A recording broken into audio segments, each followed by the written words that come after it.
Hello बच्चों, let's read this question. This question says that animal husbandry deals with. तो basically इस question में हमें 3 स्टेटमेंट गिवन है और हमें बताना है कि इस क्वेश्चन में कौन कौन सी ऐसी स्टेटमेंट है जो कि करेक्ट है with respect to animal husbandry. Statement 1 given is breeding of livestock, buffaloes, cows, sheep, camels, etc. that are useful to humans.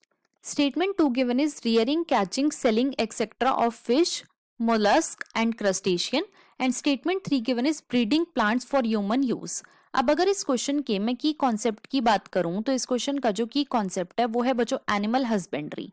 Let me right it over here. It is animal husbandry. तो सबसे पहले तो बच्चों animal husbandry का मतलब क्या होता है. What is animal husbandry? तो एनिमल हस्बेंड्री एक एग्रीकल्चर प्रैक्टिस है. एग्रीकल्चर प्रैक्टिस जो कि डील करती है, it deals with care and breeding of live stock.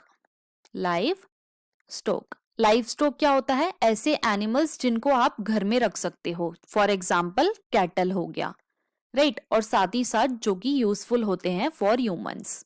These are useful for humans, right. अब देखो एनिमल हस्बेंड्री के अंदर बच्चों पोल्ट्री फार्मिंग भी इंक्लूड है. पोल्ट्री फार्मिंग भी इंक्लूड है और साथ ही साथ इसके अंदर बच्चों फिशरी भी इंक्लूड है. तो अब हम एक एक करके अपनी सारी स्टेटमेंट को चेक करेंगे. स्टेटमेंट 1 में हमें गिवन है कि एनिमल हस्बेंड्री डील करती है with the breeding of livestock, buffaloes, cow, sheep, camel etcetera that are useful for humans. तो बच्चों ये स्टेटमेंट बिल्कुल हमारी ट्रू है. और स्टेटमेंट 2 में हमें गिवन है rearing, catching, selling etcetera of fish, mollusc and crustacean. तो बच्चों ये भी बिल्कुल ट्रू है. क्यों? क्योंकि एनिमल हस्बेंड्री के अंदर फिशरी भी आती है और ये जो स्टेटमेंट है it is regarding the fishery. तो इसीलिए जो हमारी स्टेटमेंट 2 है ये भी बिल्कुल करेक्ट है.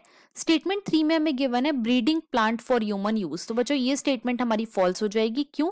क्योंकि breeding plants for human use ये एनिमल हस्बेंड्री के अंदर नहीं आती, ये आती है प्लांट ब्रीडिंग के अंदर.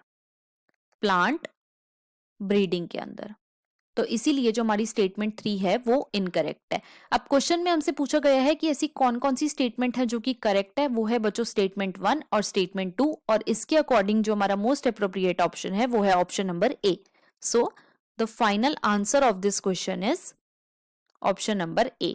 I hope you understood it well. Best of luck.